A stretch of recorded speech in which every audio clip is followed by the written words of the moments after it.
Bienvenue sur la chaîne Passionnément Citroën pour un reportage sur la Citroën Ami 6 qui fête ses 60 ans cette année. À la fin des années 1950, Citroën engage les recherches sur un nouveau véhicule dont l'objectif sera de combler l'écart gigantesque entre la DS et la 2 chevaux. Pour des raisons de coût, le projet fait l'impasse sur les technologies de la DS pour reprendre la plateforme de la 2 chevaux. Le cahier des charges impose que la future Citroën soit confortable et ne doit pas dépasser une longueur de 4 mètres. Reprenant la base de la 2 chevaux, il est donc impossible aux ingénieurs d'étirer l'empattement, et ils se voient confrontés à une autre demande émanant du patron de Citroën. Ce dernier refuse que la future Ami 6 soit un véhicule à haillons. Il faut donc trouver des trésors d'ingéniosité pour aboutir à concevoir un véhicule tricorps dans un tout petit gabarit, tout en reprenant une base existante. C'est alors que Flaminio Bertoni propose d'inverser la lunette arrière, pour offrir aux passagers une descente de toit qui leur permet de ne plus baisser la tête pour s'asseoir dans la voiture.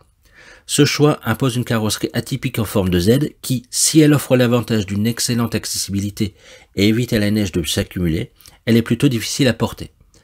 Mais cette lunette arrière si étrange n'était pas la seule innovation stylistique de ce projet AM, puisque celui-ci proposait un avant très particulier, composé d'un capot plongeant et d'optiques carrées chromées, ce qui lui a valu le terme peu glorieux de crapaud.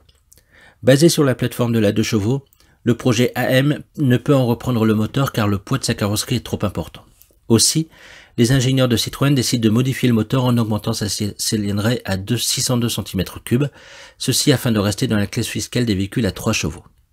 Avec une puissance de 22 chevaux dynamiques, le moteur permet une vitesse de pointe de 110 km/h, ce qui, à l'époque, était une bonne performance.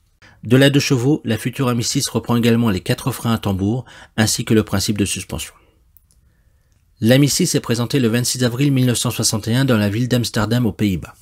Elle reprend le meilleur de la 2 chevaux, à savoir sa rusticité et sa robustesse, qu'elle associe au meilleur de la DS grâce à sa finition plus soignée et au volant monobranche, au siège moelleux ou encore aux poignées de porte et de commande.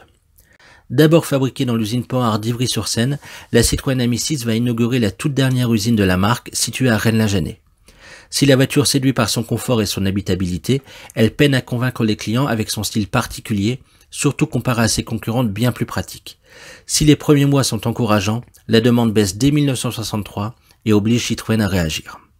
Malgré son désamour pour les breaks, perçus comme des véhicules utilitaires, Pierre Berco doit se résoudre à proposer un break sur l'Ami 6 qui se révèle moins pratique que ses concurrentes, de par sa lunette arrière inversée qui interdit toute notion de polyvalence d'usage.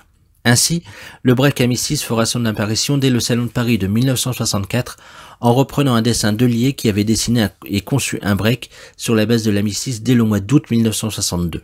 Le break, nettement plus classique sur le plan de style, se montre également bien plus pratique grâce à son haillon et à son volume de coffre en hausse. Et Citroën va être ravi des chiffres de vente du break Ami 6 qui sauve carrément la carrière de la voiture.